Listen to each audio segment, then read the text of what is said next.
discutir assuntos sobre o mercado de trabalho, o que é que tem ocorrido no mercado de trabalho, particularmente depois que começou a crise mundial que atingiu o Brasil em setembro, começou a atingir o Brasil desde setembro de 2008, desde setembro de 2008, e que teve uma repercussão bastante forte sobre a economia brasileira e afetou o mercado de trabalho. E eu queria compartilhar com vocês algumas informações que eu coletei e vou apresentar para vocês, e que eu vou aproveitar porque eu utilizei essa informação em uma discussão que nós tivemos um pouco mais de tempo para discutir com o juízes do trabalho aqui do Paraná na tarde de ontem e na manhã de hoje. Passamos a noite de ontem, das 7 às 10 horas da noite, e depois hoje das 8h30 até meio-dia e meio, nós ficamos discutindo esses assuntos, e eu vou aproveitar e vou apresentar para vocês mais rapidamente, porque eu não tenho tanto tempo, essa informação para a gente discutir a questão central do que significou para a economia brasileira e para o mercado de trabalho, ou seja, para o emprego e para os salários da população trabalhadora brasileira, o que significou essa crise mundial que começou no ano 2007, com a crise do mercado de imóveis nos Estados Unidos, se agravou tremendamente em setembro de 2008, porque quebrou um dos maiores bancos de investimento dos Estados Unidos, o banco Lehman Brothers, quebrou, e a crise então atingiu todo o sistema financeiro, e não só dos Estados Unidos, se espalhou por todo o mundo, atingiu toda a Europa e paralisou, e está parada até hoje, a economia dos países desenvolvidos, os Estados Unidos, a Europa, o Japão, né? E isso obviamente afetou o mundo todo, e como não poderia deixar de ser, afetou também o Brasil. Então, a questão central para mim, para discutir com vocês, é o que é que significou a crise de 2008, que não termina até hoje, e nós não sabemos quando vai terminar. Nós já temos quase 10 anos de crise, e ela continua, e se insinua que pode se agravar. Essa discussão na Europa sobre o que vai acontecer com a Grécia, se a Grécia vai abandonar o euro ou não vai abandonar o euro, pode ter repercussões no sistema financeiro internacional muito grandes, e a crise pode se agravar de novo. Então se fala muito de que os Estados Unidos poderiam estar saindo da crise, que isso possa também ser um problema, porque se os Estados Unidos saírem da crise, eles elevariam a taxa de juros nos Estados Unidos, e isso poderia trazer perturbações no sistema financeiro de todos os outros países, né? Essa questão não terminou, essa questão está muito grave e, portanto, as perspectivas do que aconteça no Brasil, em termos de economia e de mercado de trabalho, vai depender um pouco do que ocorra no mundo. A situação brasileira, a nossa discussão aqui é o que é que provocou, o que é que vem acontecendo antes, e o que é que vem acontecendo depois de setembro de 2008. Essa é a questão em termos de economia, em termos de mercado de trabalho. Eu tive um pouco mais de tempo para ver a coisa da economia. Não vou me dedicar muito tempo da economia para poder tratar com um mínimo de detalhe a questão do mercado de trabalho. Mas eu tenho que colocar alguns pontos do que é que foi, do que é que aconteceu na economia. E é a primeira tabela que eu apresento para vocês, é uma quantidade enorme de informação, vejam vocês aí que tem, isso são taxas de crescimento do PIB. PIB é o Produto Interno Bruto, que é uma medida da produção total que acontece no Brasil de bens e serviços em cada ano. Isso aí a coluna, né, a primeira coluna, são as taxas de crescimento anual do PIB no Brasil. Então, por exemplo, 2004 o PIB cresceu 5,7%. 2005 caiu para 3,2%. O crescimento foi menor. Depois, em 2006, 4%. 2007, 6,1%. 2008, 5,2%. Mas 2008 já é afetado porque depois de setembro a gente recebeu o impacto da crise internacional, quando quebrou esse banco americano e houve um efeito em todo o mundo e afetou o Brasil, e os resultados em termos de produção no Brasil pioraram bastante em outubro, novembro e dezembro de 2008. Então, esse 5,2% em 2008, na verdade, você estava crescendo uns 6% até setembro e depois caiu. Aí dá 5,2% no conjunto do ano. Mas até setembro, nós vimos crescendo como fazia muito tempo que a economia brasileira não crescia. Estavam crescendo a 6% ao ano, num auge, né? Porque é crescente, tá vendo? Você teve um primeiro momento que foi muito forte, 5,7%, depois caiu.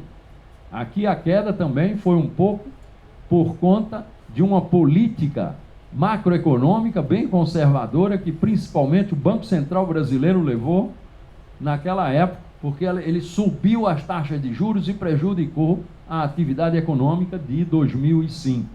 Mas a situação recuperou-se rapidamente. Em 2006 nós crescemos 4%, e aí 2007 e 2008 que crescemos até setembro 6% ao ano. 6% ao ano de crescimento fazia muito tempo que esse país não tinha.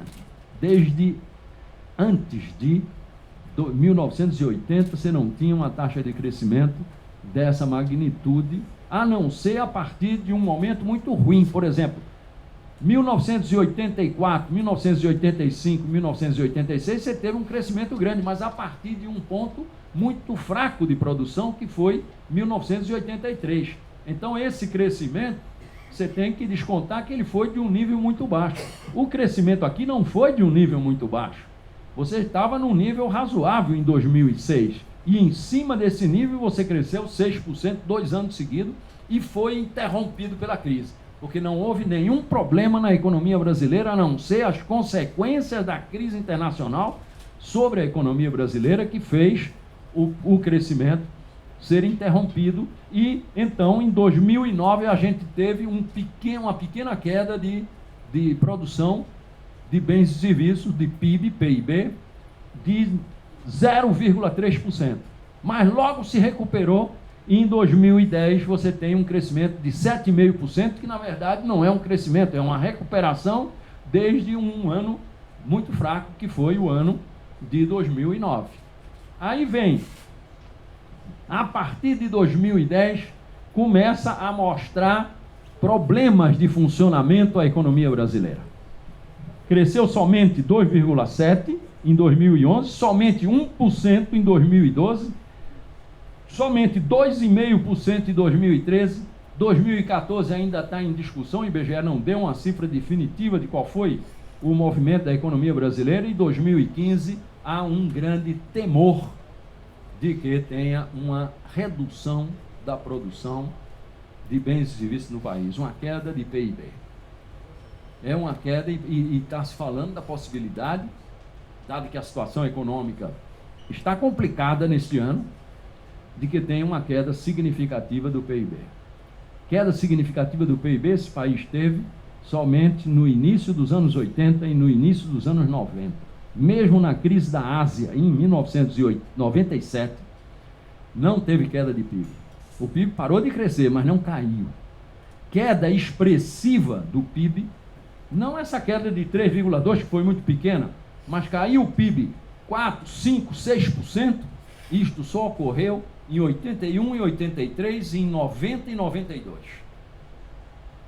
Foram os únicos momentos de queda expressiva do PIB que aconteceram no Brasil desde 1930. Para você ver a perspectiva do que é que significa um mau ano econômico em 2015. E isso, obviamente, tem repercussões no mercado de trabalho. E eu queria discutir com vocês essa questão. Qual é o mercado de trabalho que teve esse crescimento até 2008, setembro de 2008, e o que isto foi afetado a partir da crise internacional que dura até hoje e não se sabe quando se vai sair dela, né? Porque ela é muito grande. Eu não vou me referir às outras informações, porque as outras informações dão uma ideia do que é que teve por trás desse crescimento. Mas se vocês prestam atenção aqui, vocês vão ver que o consumo teve uma aceleração bastante grande, porque esses 5% daqui até setembro foi mais. Depois de setembro caiu. O investimento teve um crescimento muito forte, principalmente em 2007, 2008, e as exportações começaram muito forte e depois começaram a ter problema. E tem problema, inclusive, antes da crise de 2008. Porque houve, nesse momento aqui, teve uma situação internacional que favoreceu e muito o desempenho da economia brasileira, que foi o mercado de commodities, que teve um aumento de demanda de soja, de carne, de ferro, não é? Uma série de produtos que o Brasil exporta. E as exportações brasileiras foram favorecidas com isso. Mas no início não foi só isso. Esse crescimento de exportação aqui, de 15% em 2007, não foi commodities somente. Foi também produtos manufaturados, porque o dólar estava muito caro aqui. Em 2004, o dólar estava caro.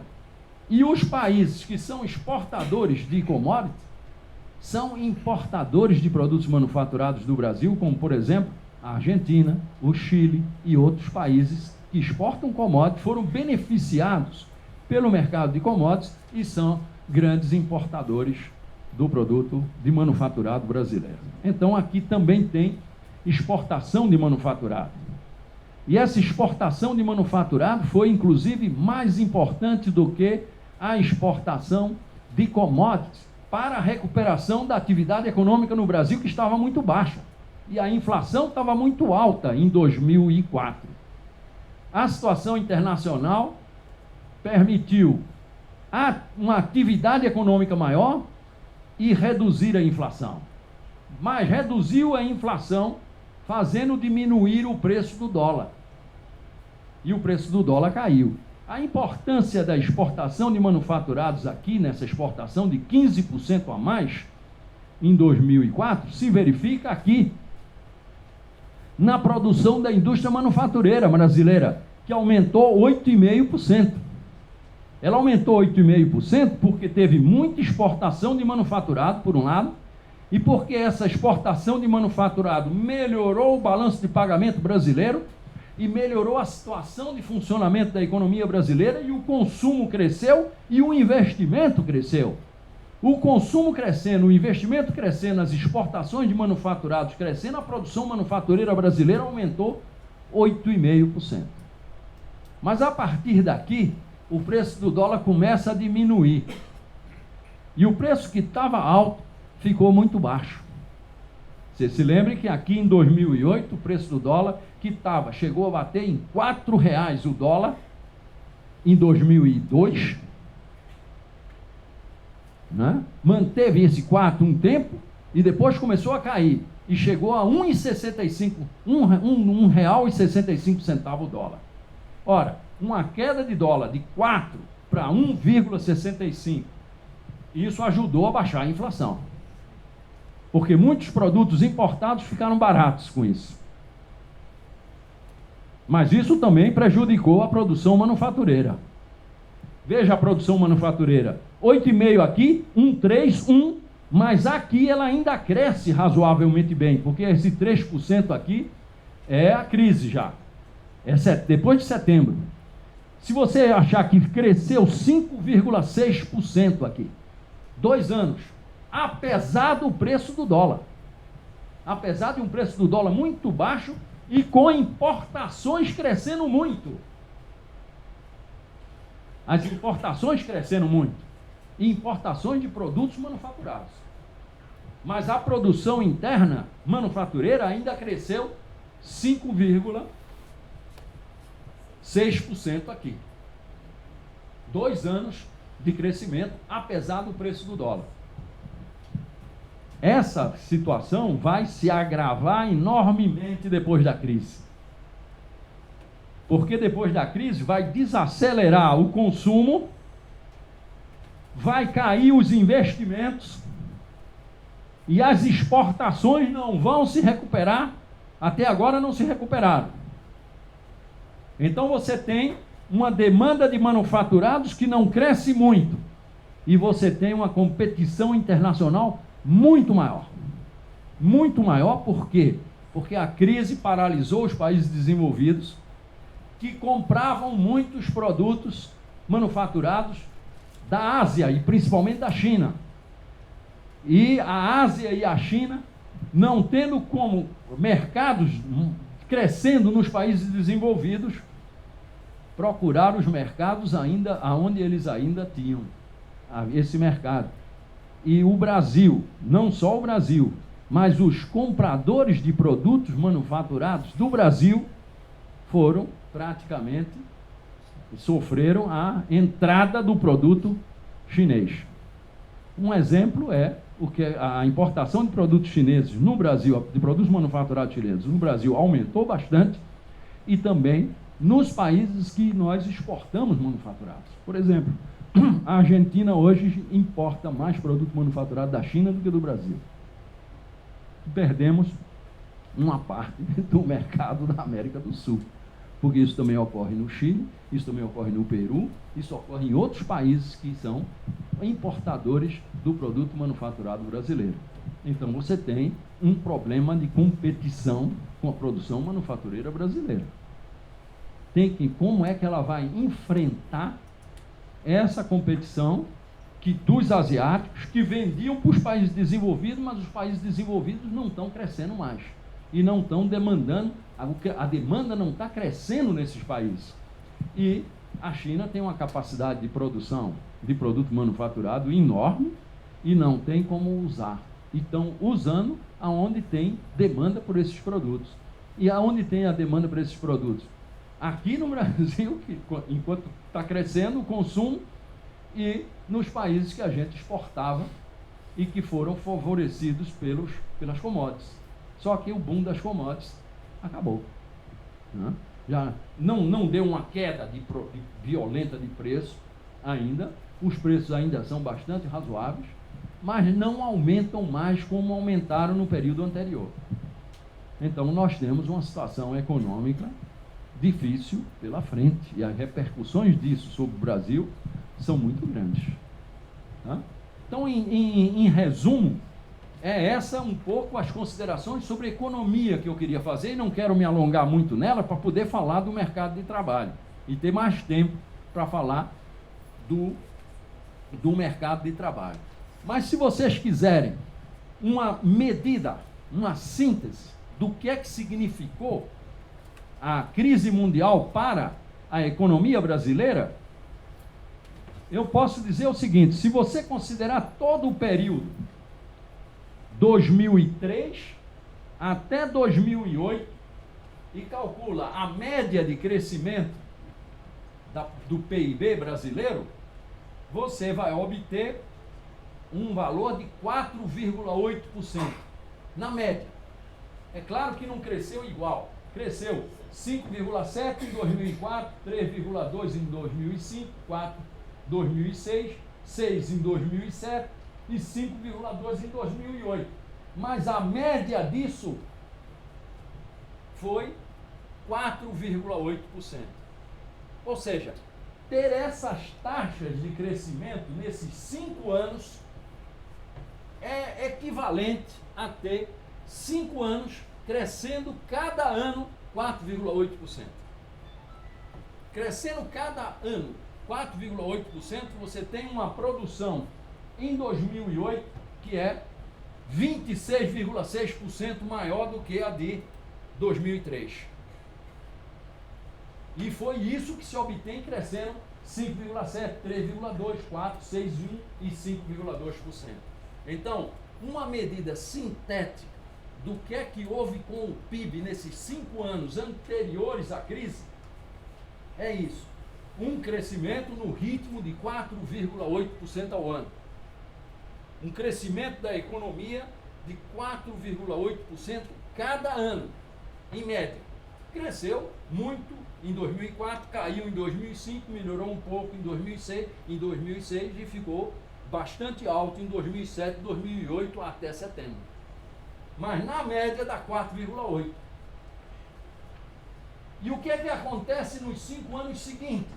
Entre 2008 e 2013, caindo 0,3%, aumentando 7,5%, crescendo somente 2,7%, 1% e 2,5%.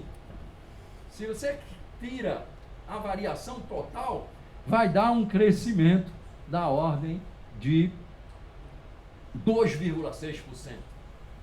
Ou seja, a crise da economia em 2008, no final de 2008, reduziu pela metade o ritmo de crescimento da economia brasileira. Isso é uma medida do impacto econômico que a crise teve aqui. Reduziu pela metade o ritmo de aumento da produção de bens e serviços do país. Crescíamos quase 5% e passamos a crescer 2,5%, a metade. Está claro? Esse foi o impacto econômico que teve sobre o Brasil essa crise mundial que começou em 2007, se agravou em 2008 e está presente e ninguém sabe quando vai terminar ainda hoje. Agora, o que é que aconteceu com o mercado de trabalho? O que é que houve com o mercado de trabalho? Essa é a questão para nós. Essa é a questão econômica. Mas o que é que houve com o mercado de trabalho quando você reduziu pela metade o ritmo de crescimento da produção no Brasil? E aí, nós vamos recorrer a uma informação que vem da Pesquisa Nacional de Amostra por Domicílios, que dá um quadro da situação social, inclusive mercado de trabalho, inclusive emprego e salários, né, da população brasileira. E eu vou apresentar para vocês algumas informações a respeito. Vejam vocês o que é que houve. Isso aqui é a população em idade ativa. População com idade para ter atividade econômica. É a população de 15 ou mais anos de idade. Essa população foi de 133 milhões em 2004. Não dá para usar a PNAD de 2003, porque a PNAD em 2003 ela não contabilizava os dados socioeconômicos da população do norte rural. O norte rural ficava fora da pesquisa. Passou a ser incluído a partir de 2004. Então você só tem informação completa sobre o país a partir de 2004. Então eu considerei aqui 2004 e não 2003. Então aqui nós temos somente 4 anos até 2008 e depois 5 anos até 2013. Então o que é que acontece com a população com 15 anos e mais? 13 milhões, 144 milhões, 156 milhões. Isso aqui significa que entre 2004 e 2008 aumentou 8,1%, o que quer dizer 2% ao ano. Esse era o crescimento da população com 15 anos ou mais de idade. A população total brasileira cresce menos do que isso. Está crescendo hoje em torno de 1,1% só. O crescimento populacional no Brasil diminuiu bastante e hoje cresce somente 1,1%. essa população com 15 anos ou mais cresceu 2% nesse período e cresce somente 1,6% nesse outro período. Veja a velocidade da redução. Estava crescendo 2%, passa a crescer 1,6%. Por que diminui tanto o crescimento da população de 15 anos ou mais? Porque o crescimento da população brasileira vem diminuindo desde a década de 60. E isso transparece claramente no fato de que as mulheres brasileiras diminuíram o número de filhos muito fortemente desde a década de 60. No final das décadas de 60, nós tínhamos no Brasil uma média de quase 6,8 filhos por mulher, na média. 6,8. E quanto é hoje? 1,8. Não chega a 2, na média. Essa redução da taxa de fecundidade das mulheres brasileiras significou uma queda de crescimento populacional que era de 3% ao ano e hoje é 1% ao ano. É uma queda, e foi uma queda desde o final dos anos 60, quer dizer, nos 70, 80, 90 e 2000, e até 2015, ou seja, 45 anos, essa redução expressiva do crescimento demográfico. Então, a população que tem 15 anos ou mais, ela vai reduzindo também o ritmo de crescimento, mas ela cresce mais porque as pessoas que vão atingindo 15 anos nasceram 15 anos atrás. Ainda era quando as mulheres brasileiras tinham um pouco mais filhos, porque vai caindo ano a ano. Tá certo? E então, o crescimento da população com 15 anos e mais vai caindo rapidamente, mas é maior e razoavelmente maior do que o crescimento da população. Mas vai caindo. Está agora crescendo 1,6% e era 2%. E é um período de 5 anos de diferença. Muito bem. Então, houve uma queda de crescimento da PIA, da população em idade ativa. Agora, se você olha a PEA, a população economicamente ativa, quer dizer, a população com 15 anos ou mais que realmente está voltada para a atividade econômica, tenha uma ocupação ou não, ou seja, um desempregado, essa população evolui de 91.099.102. O crescimento era 2%, igual que o da PIA, e cai para 0,7%. Cai mais do que a PIA.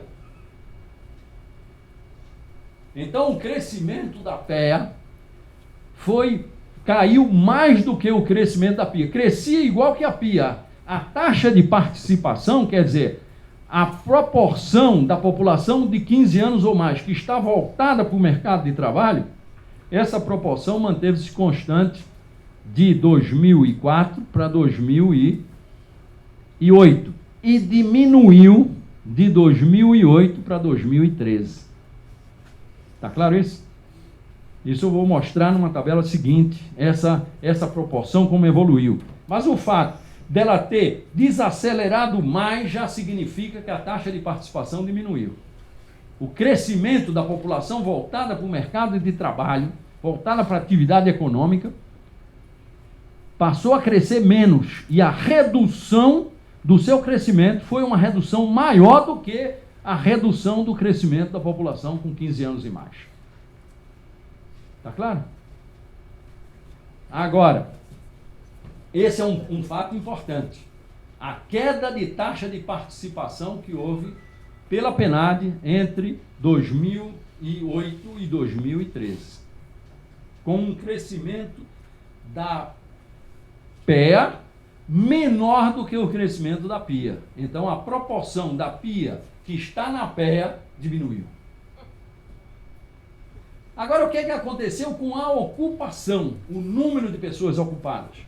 Cresceu 2,5%, bem mais do que os 2% da PEA. esse crescimento da ocupação maior do que da PEA, nesse período de grande crescimento, fez o número de pessoas desempregadas diminuir de 8,1 para 7 milhões de pessoas. O número de desempregados diminuiu. O que é que acontece depois da crise, depois de 2008, no período 2008-2013? A PEA desacelerou mais do que a PIA. A ocupação, que cresceu 2,5% aqui, mais do que os 2%, cai de 2,5% para 0,8%. A desaceleração do número de pessoas ocupadas foi maior do que a da PEA. Entretanto, o crescimento da ocupação ainda é maior do que o crescimento da PEA. E o número de desempregados continuou diminuindo. Está claro? Então, o número de desempregados continuou diminuindo, apesar da desaceleração da geração de oportunidades ocupacionais que houve com a redução do crescimento do PIB pela metade. Está claro isso? Isto aparece nos 3 indicadores de mercado de trabalho. Vejam vocês, a taxa de participação, que é a relação entre a PEA e a PIA. Qual é a proporção da PIA que está na atividade econômica? Era 68,6%. Cai para 68%, mantém-se em 68,6%. E cai para 65,5%. O que é que acontece com a taxa de desemprego? Ela era 8,9%, cai para 7,1% e cai para 6,5%. Você olha esse dado da PEA, se você olhar somente o dado do desemprego, você vai dizer a crise mundial afetou a economia, mas não afetou o mercado de trabalho, porque a taxa de desemprego continuou diminuindo. Não é verdade que não tenha afetado o mercado de trabalho. Aparece de uma forma muito especial. E qual é? Na taxa de ocupação. A taxa de ocupação era 62,5%. Ou seja, se você compara o número de ocupados com a PIA, qual é a proporção da PIA que está realmente ocupada? Você vai ver que era 62,5%, vai para 63,7%, aumentou no período de crescimento e diminuiu depois da crise. E ficou menor do que era em 2004. Posso fazer Pode. um questionamento? De 2008 para 2013, nesses últimos 12 anos, as pessoas começaram a estudar mais e por mais tempo. Isso, exatamente. influencia Isso também. afetou. As pessoas pararam de procurar emprego. Afetou. Eu vou tratar disso logo em seguida. Mas isto é um fato importante, sim. Eu acho que é um fato fundamental. Tá certo? É um pouco mais amplo do que isso, mas isso foi importante. E eu vou tratar desse assunto logo em seguida. Veja, essa queda da taxa de ocupação está sinalizando o efeito da crise sobre o desempenho do mercado de trabalho e não na taxa de desemprego. Por quê? Porque houve uma redução da participação. E aí é que tem a ver, porque essa redução, como vamos ver em seguida, foi principalmente da população jovem. A população jovem, principalmente masculina, que tinha uma participação na atividade econômica no Brasil muito alta e era uma característica do mercado de trabalho no Brasil, inclusive comparado com outros países da América Latina, né? Ela vem diminuindo e tem a ver com o aumento da escolaridade da população juvenil. Tá certo? Mas isso vamos ver com mais detalhe em seguida, que é um aspecto importante. Mas o ponto aqui é que a redução da participação da atividade econômica afetou as manifestações da desaceleração econômica provocada pela crise mundial. A maneira como a crise mundial afetou a economia brasileira e suas repercussões no mercado de trabalho foram muito marcadas, a maneira como isso foi afetado, por essa redução da taxa de participação. Ela, inclusive, tem um pouco de responsabilidade em por que a taxa de desemprego continuou diminuindo. Se você fizer um exercício e considerar essa taxa de ocupação com essa taxa de participação e calcula qual é o desemprego que ocorreria se tivesse ouvido essa queda de ocupação sem a queda de participação, você obteria uma taxa de desemprego da ordem de mais de 10% e não de 6,5%. Para você ver a importância que foi a redução da participação na atividade econômica da população brasileira, e essa redução foi principalmente da população juvenil, como nós vamos ver numa tabela seguinte. Então essa, digamos, entrada mais tardia no mercado de trabalho, na atividade econômica da população jovem, porque tem prolongado o período de estudo, e não entra mais como entrava na década de 70, entrava principalmente a população masculina, começava a ter atividade econômica aos 10 anos.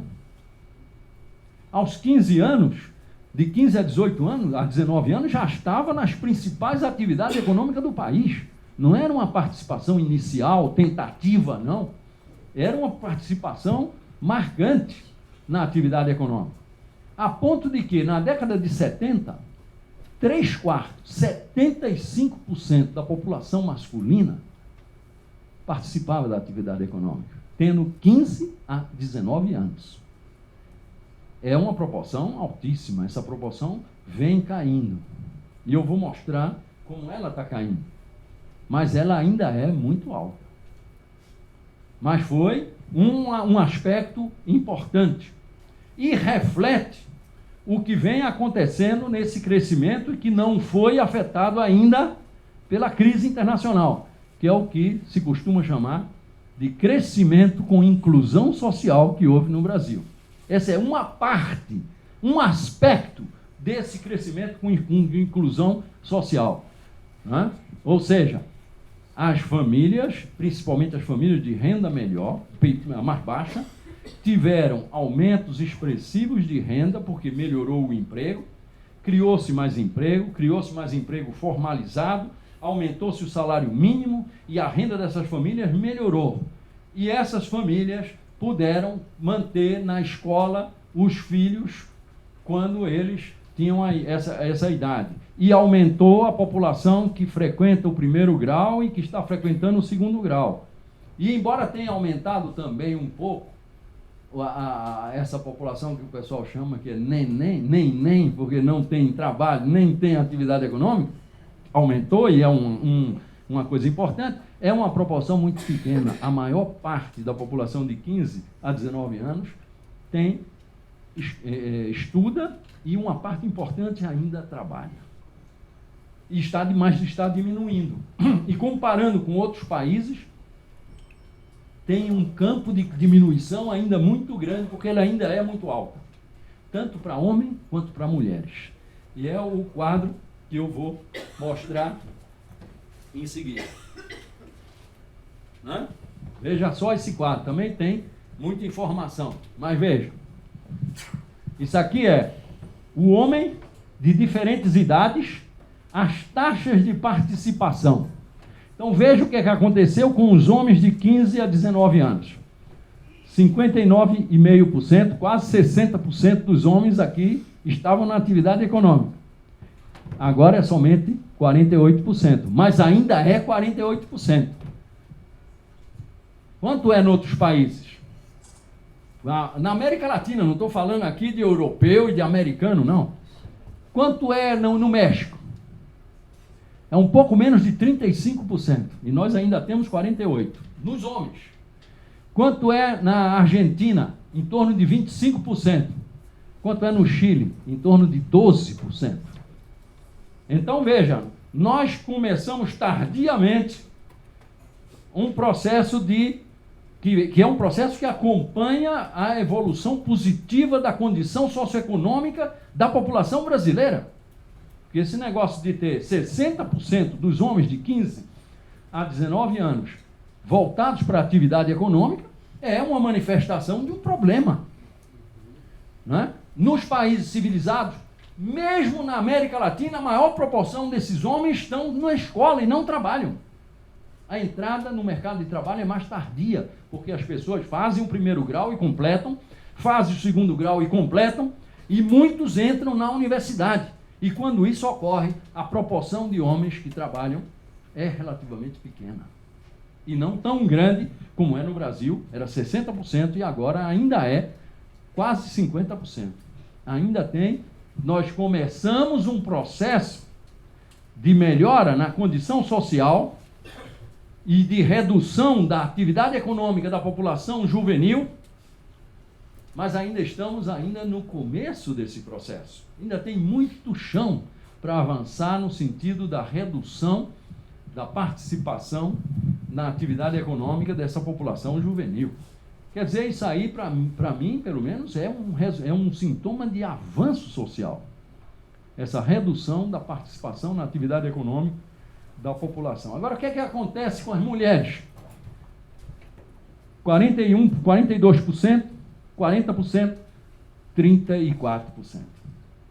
Quando você pega na população de 20 a 24, 88, 88, 85. Também diminuiu. E das mulheres, 67, 68,5, 65. Também diminuiu. Aqui tem uma questão que eu gostaria de compartilhar com vocês, que é uma questão de que há um problema quando você compara as PNADs da década de 2010 com as PNADs da década de 2000. A comparação 2008, 2013, pela PNAD, tem problema. E por que tem problema? Isso é que eu quero compartilhar com vocês. É importante entender isso para ler direito os números que a PNAD está indicando. As PNADs têm uma estrutura de amostra. A definição da amostra da PNAD é feita a partir do último censo. Então, as PNADs da década de 2000, quer dizer, as PNADs de 2004 e 2008, refletem a situação do país no momento do censo demográfico de 2000. A situação da PNAD de 2013 reflete a situação do país em 2010. E ocorre que a situação do país mudou muito de 2000 para 2010. E mudou em vários aspectos. Por exemplo, a distribuição da população por áreas do país mudou bastante.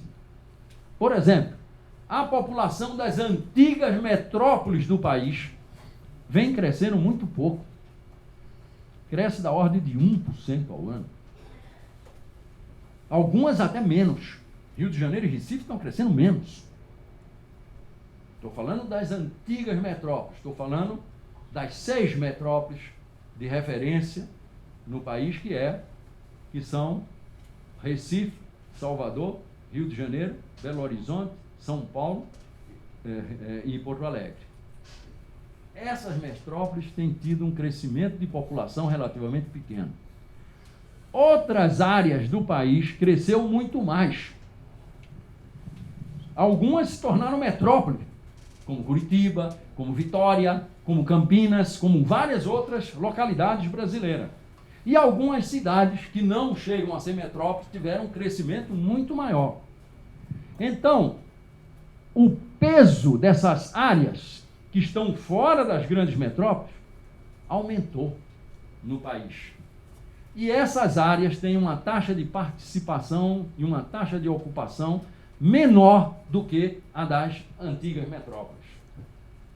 Então, quando você toma uma parte importante dessa queda da taxa de participação, que é generalizada, é muito mais o fato de que, na PNAD de 2013, você tinha considerado a nova ponderação dessas áreas que cresceram mais.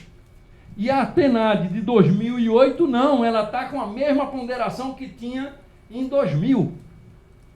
Então, uma parte importante dessa queda da taxa de participação e da taxa de ocupação é um reflexo estatístico da dificuldade da PNAD fazer a comparação entre 2013 e 2008. Está entendendo? Isso não é um problema de incompetência do IBGE, não. Isso é uma dificuldade de você retratar a evolução social quando você tem que se basear em censos de cada 10 anos. E tem muita mudança social entre um censo e outro. Você só vai captar nas PNADs posteriores ao novo censo.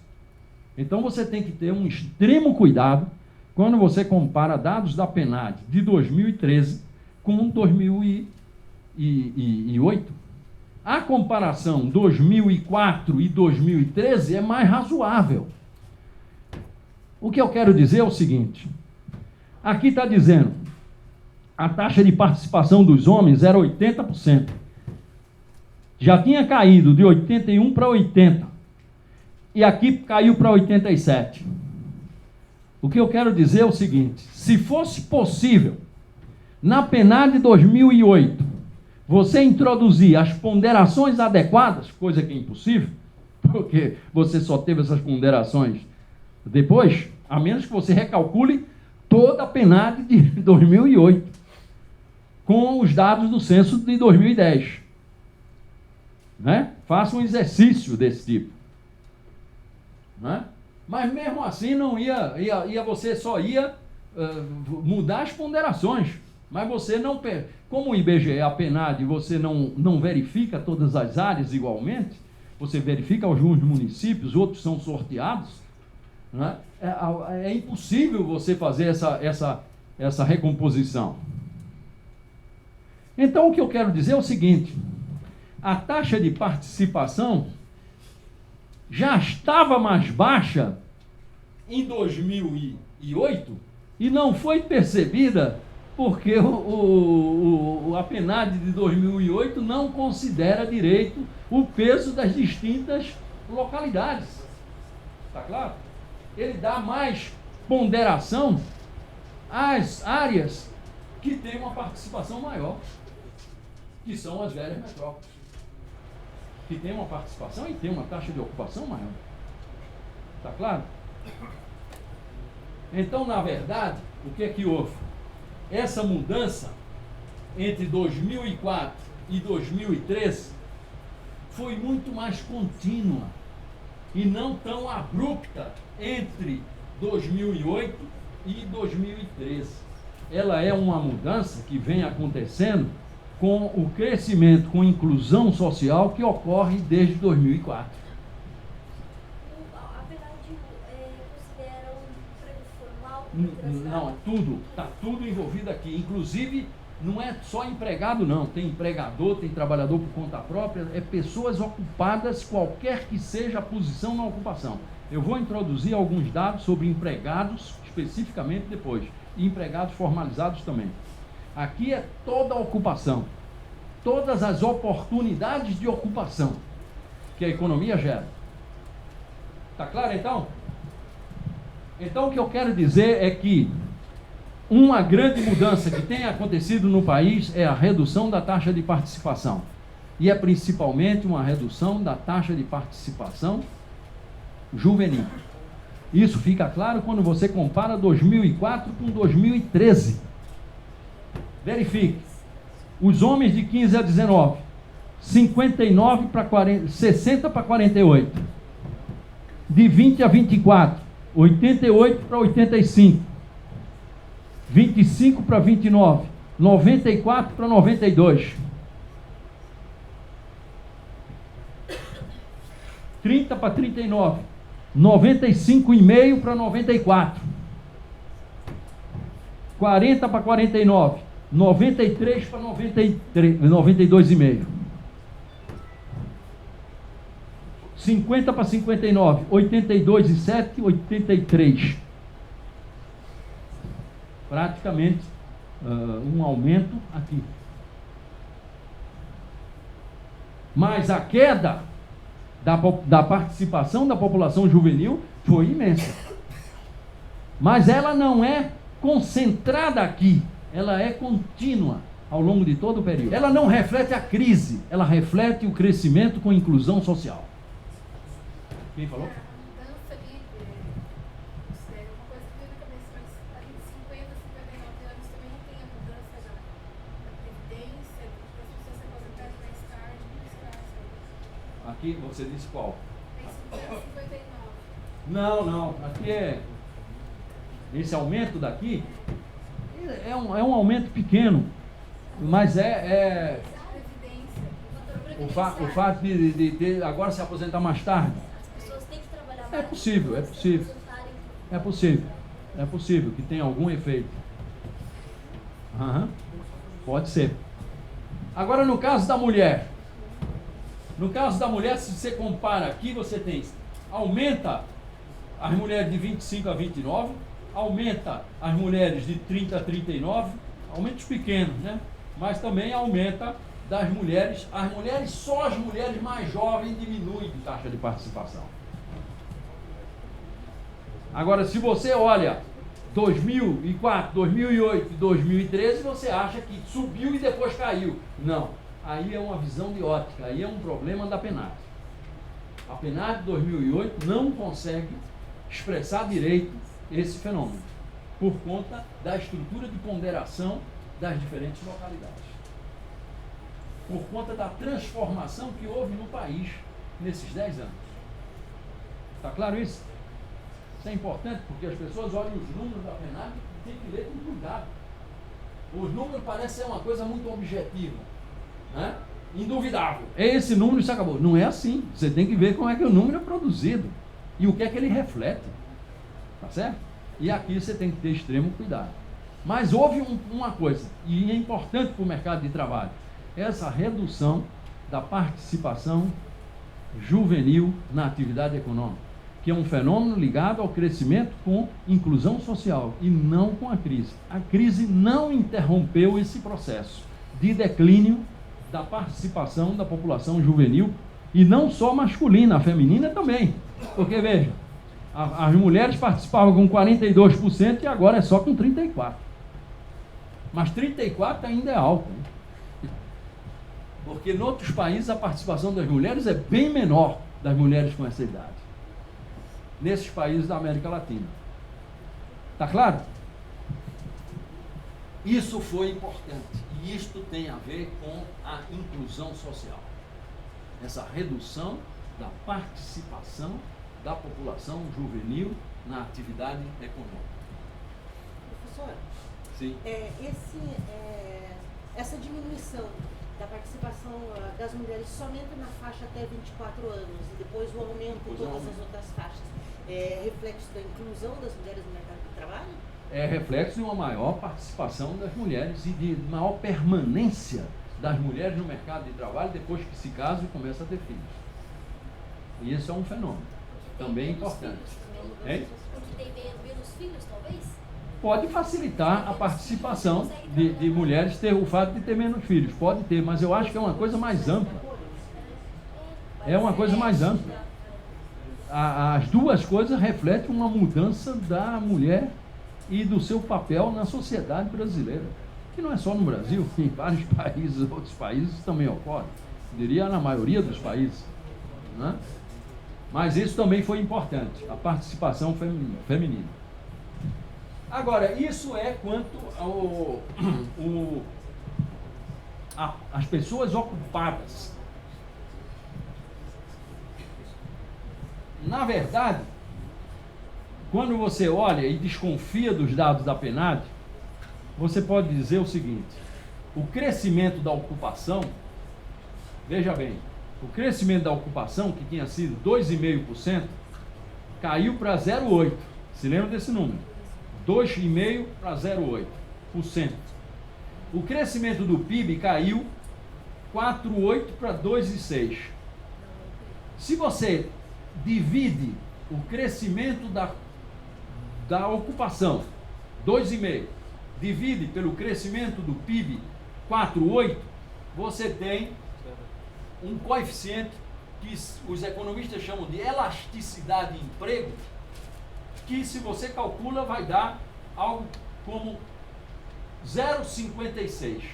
Ou seja, o crescimento da ocupação foi metade do crescimento do PIB entre 2004 e 2008. Tá certo? O crescimento da ocupação foi metade do crescimento do PIB.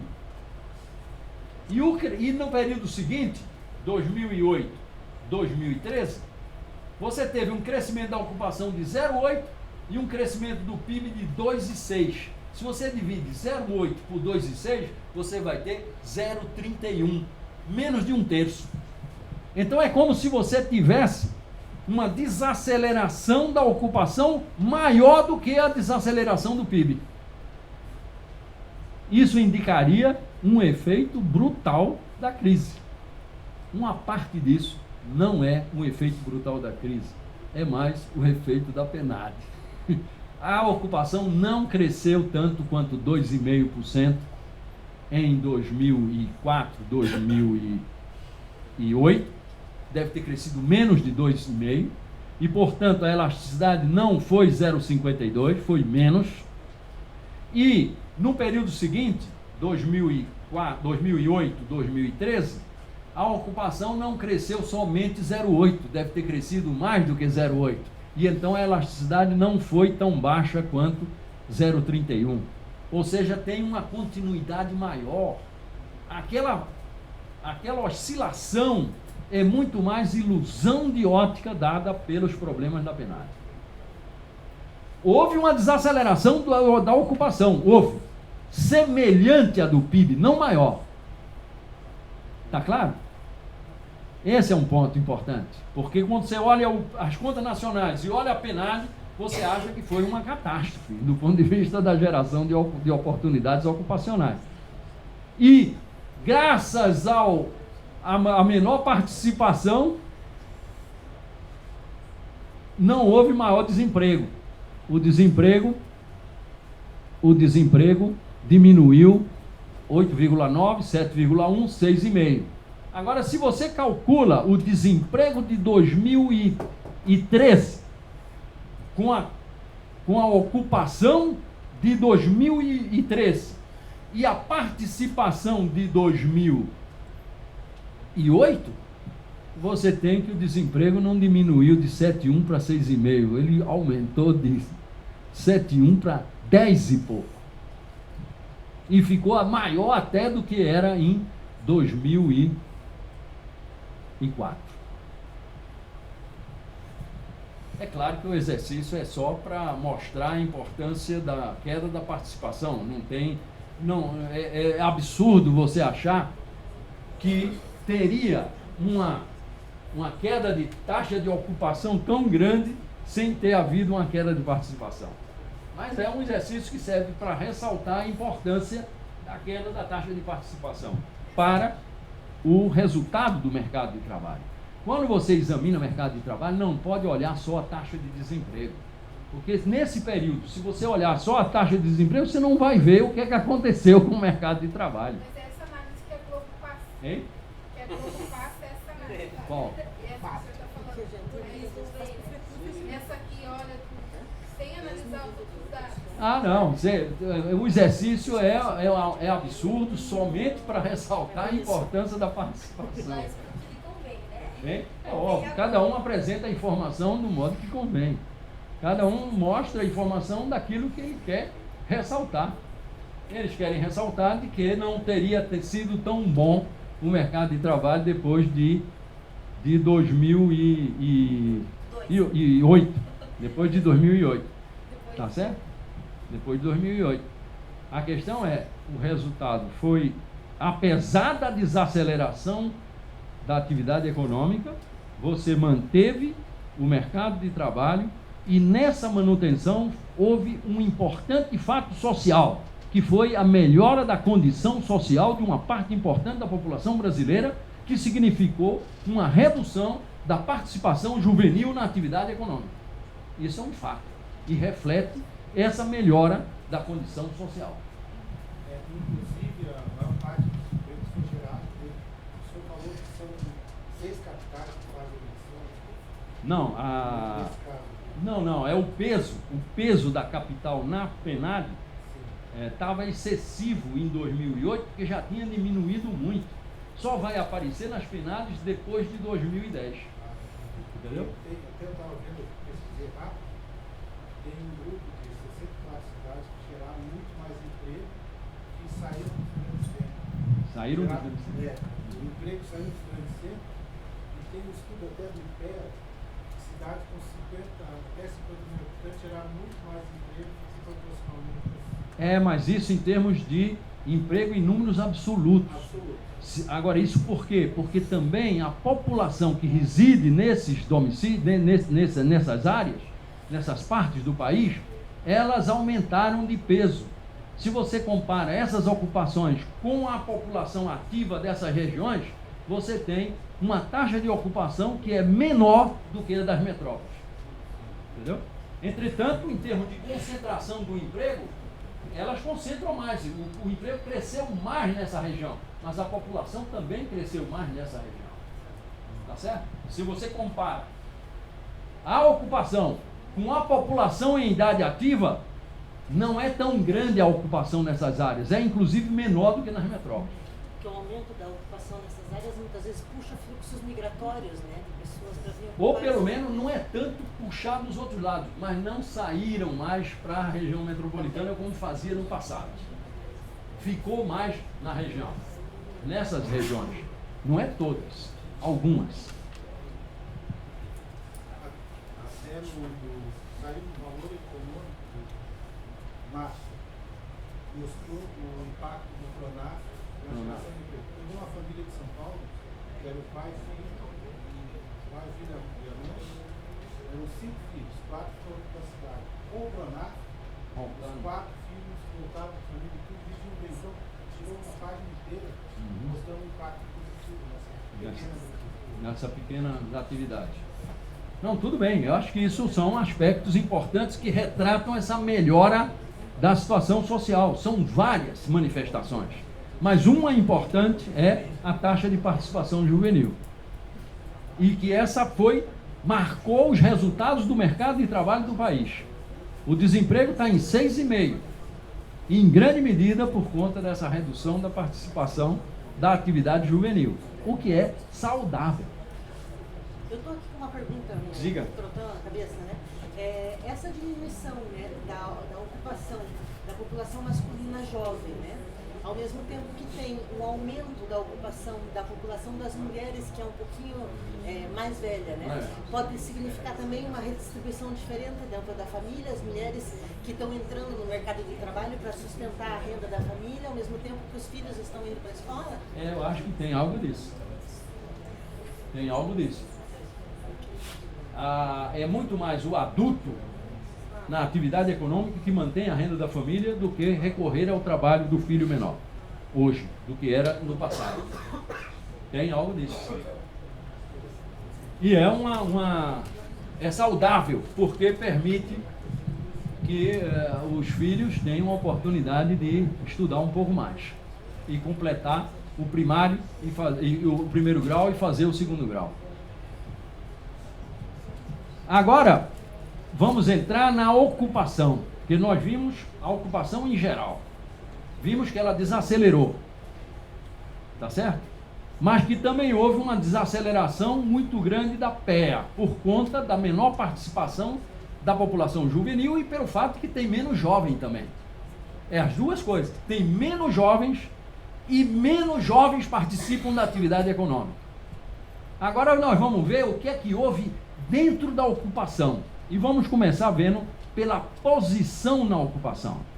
Porque nós estamos falando de pessoas ocupadas, mas pode ser empregado assalariado, pode ser trabalhadora no serviço doméstico remunerado, pode ser trabalhador por conta própria, pode ser empregador, pode ser trabalhador não remunerado que ajuda um membro da família que tem um negócio próprio. Então agora vamos entrar nas posições na ocupação. E aí tem uma mudança fantástica por idade e sexo do que é a atividade econômica dessas pessoas e como mudou de 2004 para 2013. E aí eu tenho dado 2004, 2008, 2013, mas eu acho que devemos prestar mais atenção à diferença que houve, o que é que aconteceu entre 2004 e 2013 e deixar um pouco de lado 2008. E vejam vocês que coisa interessante. Não, botei para trás. Agora a tabela maior ainda que não coube nem dentro de um slide, precisou de 2 slides. Tem informação demais. Isso aqui, veja. Aqui tem a população de 15 e 19 anos. Homem e mulher. 2004, 2008, 2013. Isso aqui é a distribuição da PEA. Dessa idade e desse sexo. Então, por exemplo, vejam vocês em 2004.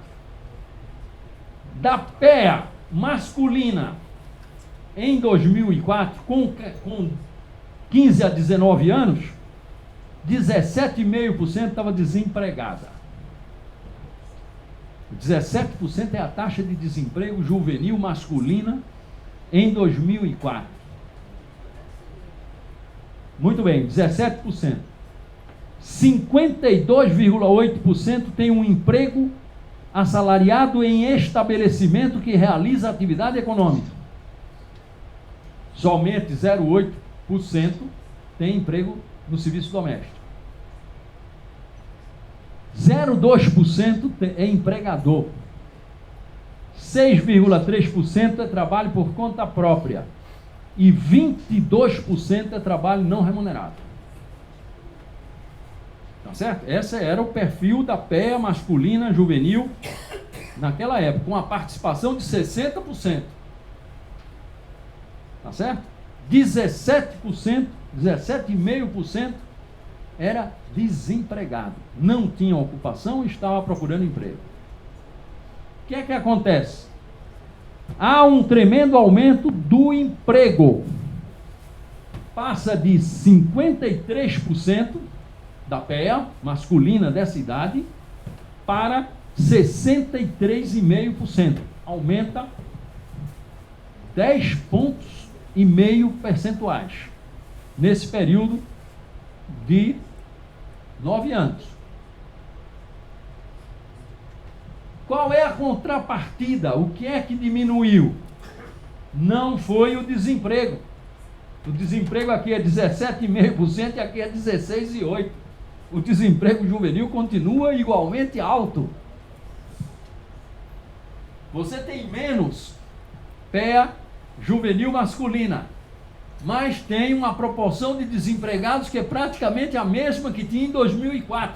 O que é que diminuiu? A proporção que fazia trabalho não remunerado, que caiu de 22% para 12%. Veja, caiu 10 pontos, foram os 10 pontos que aumentou aqui. Então, o que é que você tem nesse crescimento com inclusão social? Você tem menos homens procurando trabalhar. E os que trabalham têm igual dificuldade de encontrar emprego.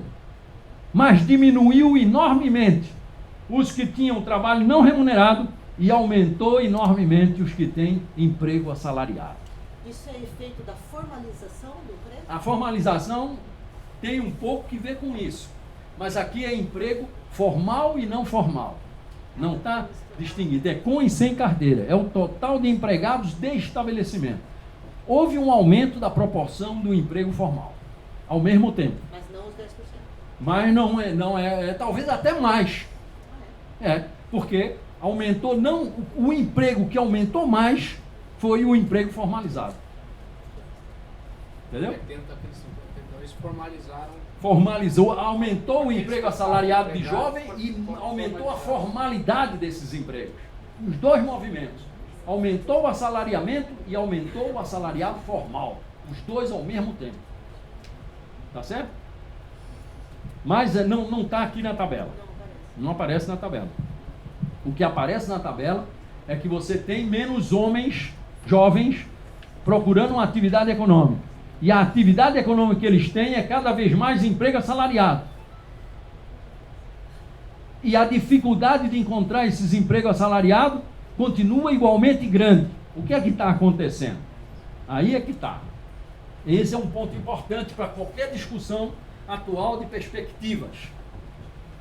É que com o crescimento com inclusão social, mudam os comportamentos, e não somente das famílias.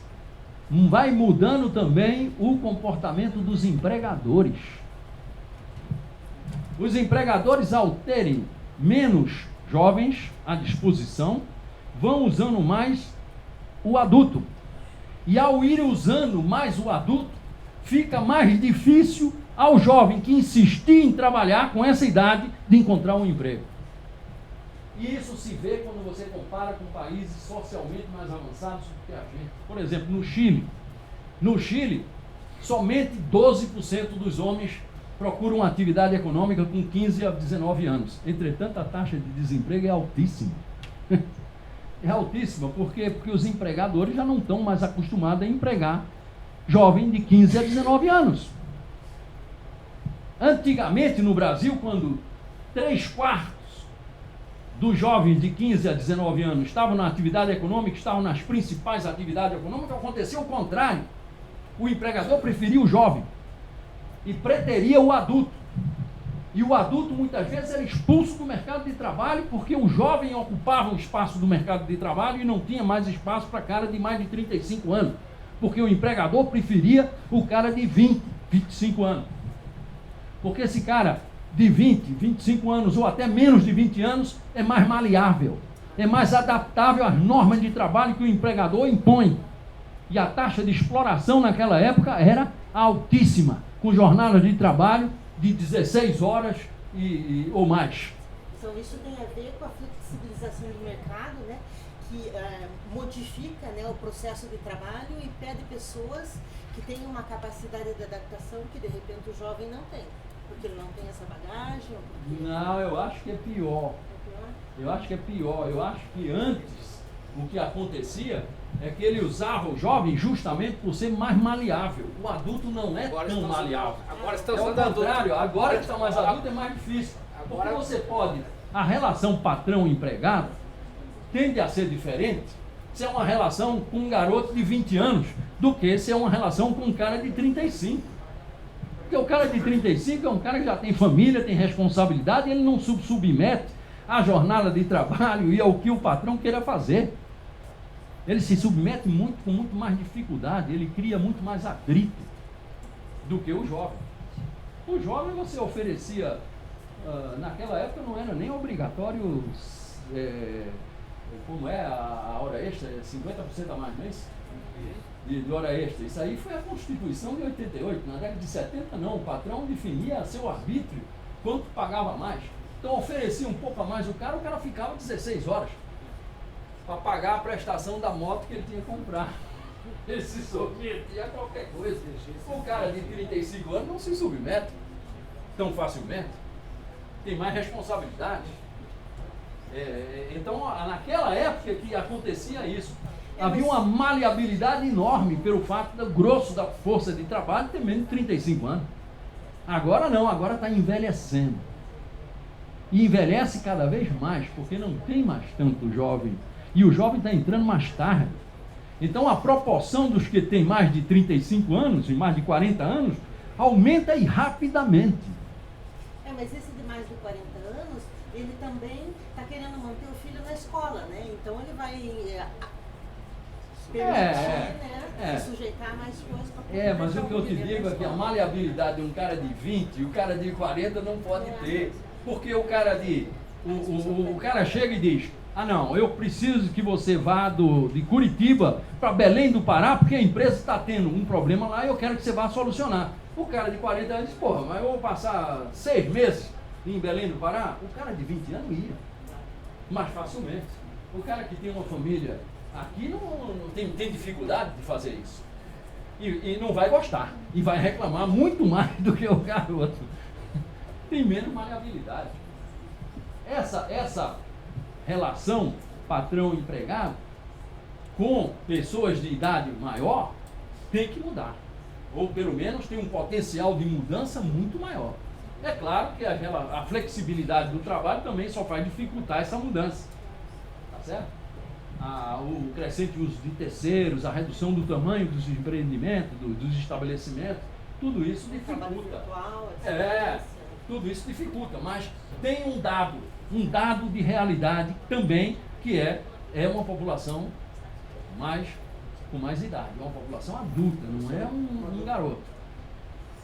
Trabalho doméstico significa o quê? Trabalho doméstico é o trabalho do serviço doméstico remunerado, seja diarista, seja mensalista. Tenha carteira ou não tenha carteira. É o que trabalha para a família, não trabalha para um estabelecimento. Caseiro também, Hein? não só. Jardineiro. Caseiro, Jardineiro. jardineiro. Não, jardineiro. Carteira? Não, caseiro. Caseiro, isso é. Né? Isso sim. E são os homens, né? Normalmente esses homens daqui, que pesam tão pouco, né? É esse tipo de ocupação. Difícil achar quem é esse cara, né? É esse tipo de ocupação. Jardineiro, caseiro, essas coisas. Então veja, o que é que acontece na mulher? Também a mesma coisa. A taxa de desemprego cai um pouco, mas está altíssima, continua altíssima, e muito mais alta que a do homem. Cai de 29% para 25%. Cai 4 pontos. Ela era muito alta, cai 4 pontos. Mas a participação na PEA do emprego assalariado aumenta muito mais do que o do homem também. Vai de 35% para 54%. Aumenta quase 20 pontos. Quase o dobro do aumento da do homem. E da onde vem esse pessoal?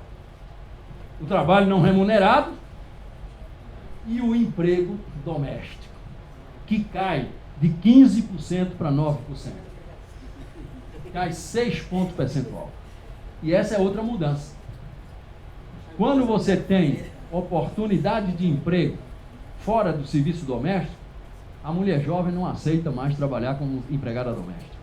Se ela tiver alternativa, ela não vai trabalhar como doméstica e diminui a proporção que faz uso disso.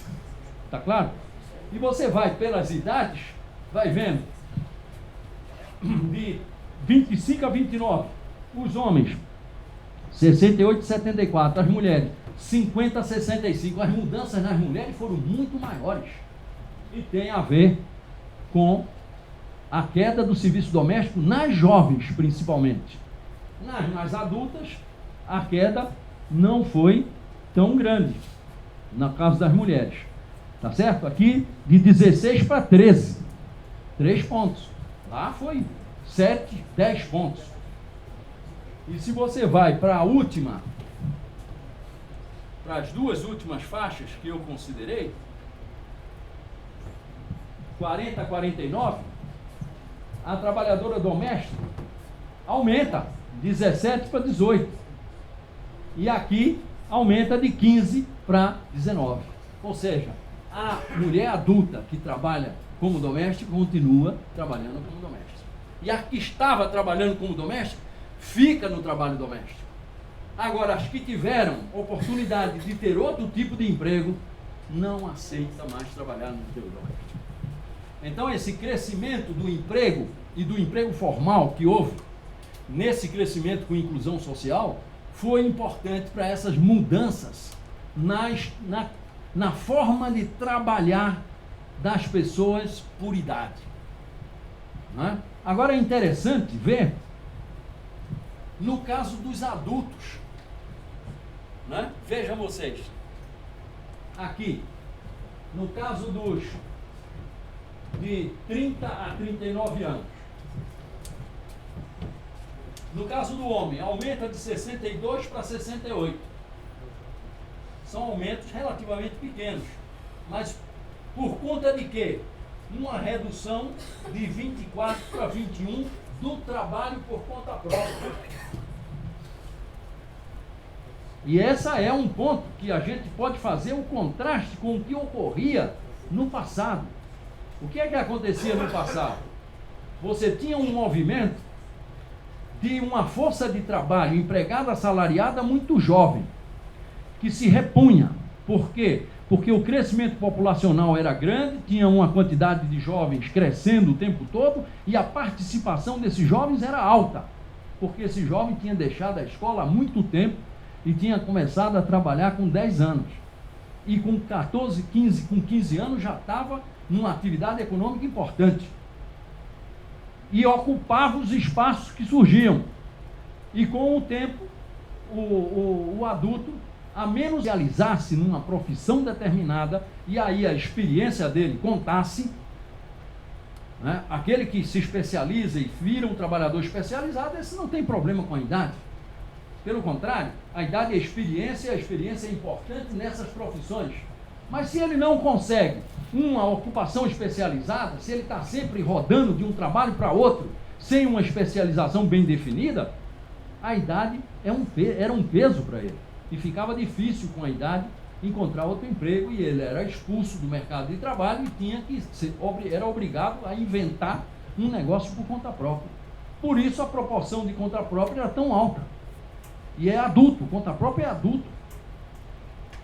Agora, você tinha os conta própria que por opção foram ser conta própria, porque tinham condições de montar um negócio e foram bem, e você tinha uma população que foi expulsa do mercado de trabalho e não tinha como fazer um negócio por conta própria razoável.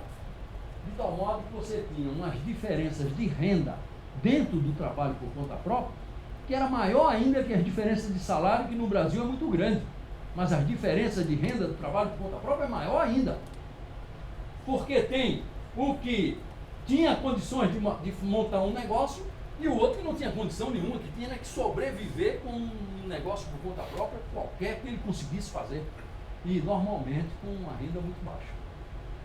Então as diferenças de renda do trabalho por conta própria eram muito grandes. O que é que agora acontece com essa mudança social, uma mudança na sociedade, que implica uma redução da participação dos jovens e, por outro lado, há uma diminuição do número de jovens, por conta da queda do crescimento demográfico. O que é que acontece? Vai ficando, aumenta a possibilidade do adulto permanecer no emprego assalariado. E tem envelhecido a população empregada no emprego assalariado de estabelecimento. A proporção de adultos aumentou. E menos adultos são expulsos do mercado de trabalho. Então a proporção que vai montar um trabalho por conta própria é maior aqueles que têm condições de montar um negócio por conta própria. E a renda do conta própria, inclusive, aumenta mais do que o salário, como ocorreu nesse crescimento com a inclusão social que houve nesse período. Está claro? Porque agora é só a proporção dos que têm condição de montar a conta própria é maior naqueles que tentam fazê-lo. E veja então o que é que acontece. Pega o cara de 30 anos, proporção de homens conta própria, cai de 24 para 21. Nesses 21, a proporção daqueles que têm condição de fazer um bom negócio é maior. E a renda deles aumenta. De tal modo que se acompanha o aumento da renda do trabalho por conta própria, aumentou mais do que o salário. E aí tem os CNPJ, né, os MEI, que estão prestando serviço também. Tem tudo também. E que isso aí também pesou nesse aumento de renda. Tá certo? Porque essa ilegalidade dos contratos de trabalho usando o PJ foi principalmente com a mão de obra mais qualificada e de maior e melhor remunerada. Tem melhor condição de montar Que tem melhor condição de fazer isso. E faz parte então desse mesmo processo que estamos mencionando. Mas então, se você pega o mais adulto, o que é que acontece? Conta própria homem, 32 cai para 29. Mas veja que essa queda aqui é importante que você veja que o número de pessoas com essa idade, homens com essa idade, aumentou muito na atividade econômica. Quem diminuiu foi o jovem. O homem adulto aumentou bastante. E aumenta a proporção que tem emprego assalariado e diminui a proporção que tem conta própria. Ou seja, há menos expulsão do trabalho assalariado e uma proporção maior nos conta própria dos que têm mais condições de montar um negócio por conta própria. Está claro? Os dois movimentos são importantes para ver a renda da população, que aumentou no período. Está claro? Muito bem. Então veja, você tem um movimento no mercado de trabalho por conta dessa melhora da condição socioeconômica do brasileiro, uma diminuição da PEA juvenil e um aumento da PEA adulta. E essa PEA adulta é cada vez mais assalariada. E o assalariado tem uma proporção de adultos cada vez maior. E o conta própria diminui como proporção da PEA. E a mão de obra que tem, e o conta própria é fundamentalmente adulto, porque o jovem não tem condição de montar um negócio por conta própria e procura um emprego assalariado. Está claro isso? Então isso é o que mudou em termos de participação na atividade econômica, com esse crescimento, com a inclusão social que houve. É uma mudança na sociedade brasileira. Isso. Agora vamos verificar a evolução por setor de atividade. Isso aqui é a ocupação. A relação entre empregados e ocupação. Que proporção da ocupação é empregado assalariado? Por setor de atividade. Na agricultura, 27% dos ocupados é empregado assalariado. Tá certo? Na indústria de transformação, 75%. Outras atividades industriais significa extração mineral e serviço de utilidade pública. Serviço de utilidade pública é eletricidade, gás e água tratada. Construção civil, comércio, alojamento, comércio e reparação, alojamento e alimentação, transporte e comunicação, administração pública, educação, outros serviços, outras atividades, e esse é o total não agrícola. Total fora da agricultura. Está claro? Então verifique que em todos os setores, com a única exceção de outros serviços, e outros serviços aqui são serviços pessoais e serviços comunitários, em que os empregados, a proporção de empregados, que era 57%, cai para 50%. Foi o único setor em que diminui a proporção de empregado assalariado. Em todos os outros setores, o emprego assalariado cresceu mais do que o conta própria e do que o não remunerado. Está claro? Houve um processo de esse crescimento que houve e essa continuidade da atividade econômica com a desaceleração que houve depois da crise, no começo da crise, vem com a geração de emprego assalariado muito forte. E aqui complementa colocando o grau de formalização dos empregos assalariados. Que proporção dos empregos assalariados é seletista e estatutário? É contratado segundo a CLT e segundo o Estatuto do Servidor Público. E aí você vê que aumentou também fortemente a proporção de empregados que têm contrato formal de trabalho. Na indústria de transformação, de 78 para 86. Nas outras atividades, 85 para 90.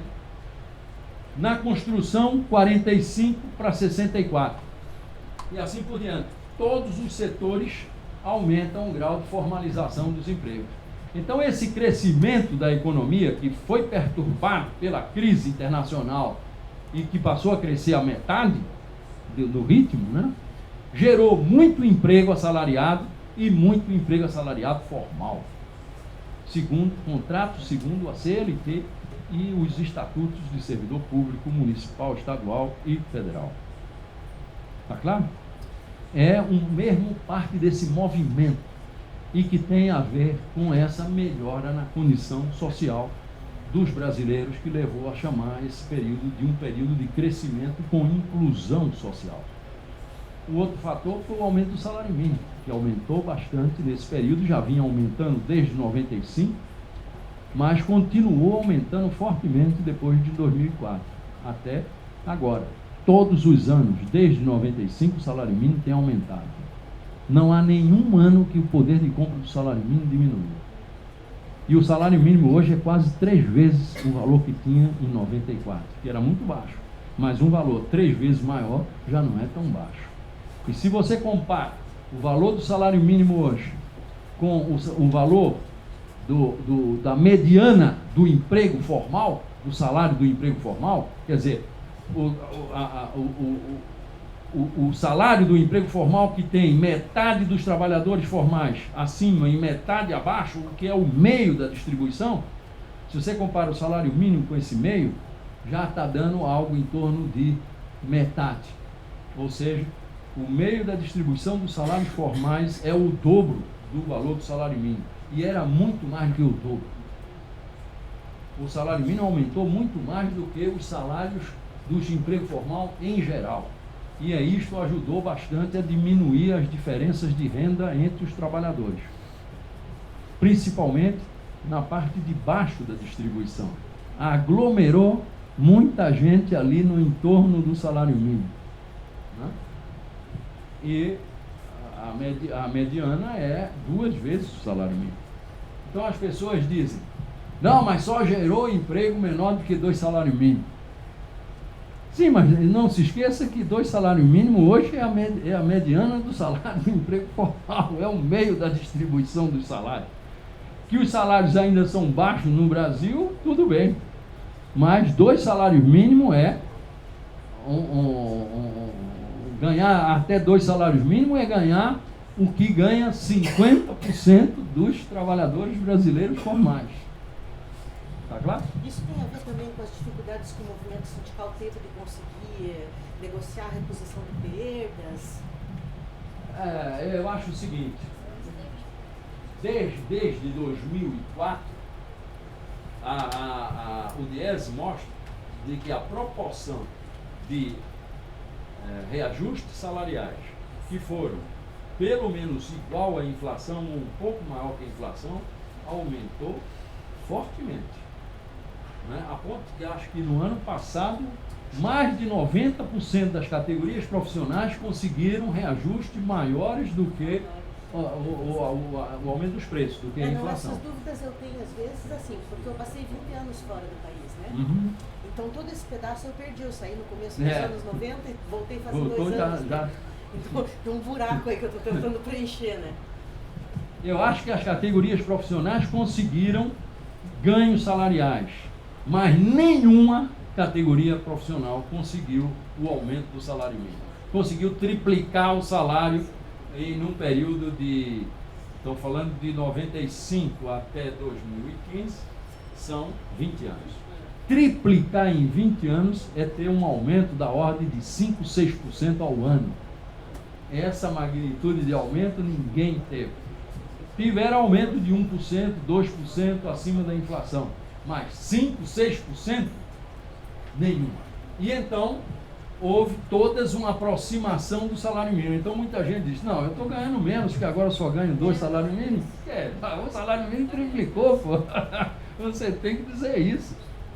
Em termos de poder de compra, você não piorou. Outros melhoraram mais do que você. Isso sim, o que ganha o salário mínimo ganhou mais do que você. Mas você ganhou. Agora você que se considera mais pobre porque os outros estão ganhando mais, pô. Bom, mas está claro aqui uma formalização, então, generalizada.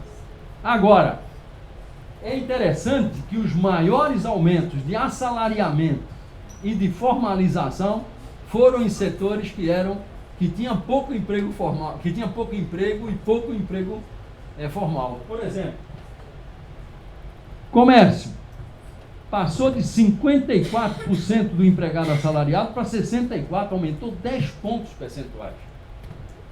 O empregado assalariado no comércio. E se você pegar a formalização, aumentou de 64,8% para 77%. Já alojamento e alimentação, a mesma coisa. Aumentou de 54% para 62%. E aqui de 57% para 68% de formalização. E eram setores de baixo emprego assalariado e de baixa formalização. E hoje não são tanto. Melhoraram a posição no ranking.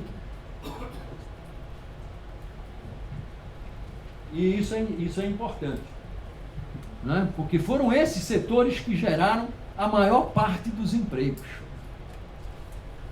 Alojamento, construção, transporte e outras atividades que são os serviços de apoio à empresa.